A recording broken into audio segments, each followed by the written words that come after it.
ওই দরদের কারণে মুখরিত হয়েছি, পাগল হয়েছি।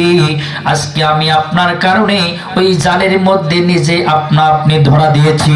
হুজুর গো, আপনি আমারে দোয়া করে দেন, আমি মাছ জাতি যদি মারা যাই, মরণের পরেও যেন মানুষ আমাদেরকে ভালোবাসে।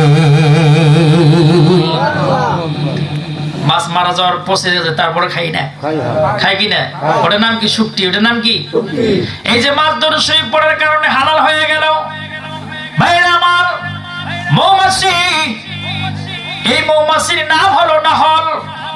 যিনি মৌমাছি সংগ্রহ করে ফুলের রস, বিভিন্ন রস, তার বাসার মধ্যে, গাছের ডালের মধ্যে, ঘরের একটি আবার মধ্যে, পাহাড়ের কিনারায় মৌমাছি যখন বাসা তৈরি করে, তার মৌচাকের মধ্যে ৬,০০০ রুম আছে, প্ল্যাটফর্ম আছে।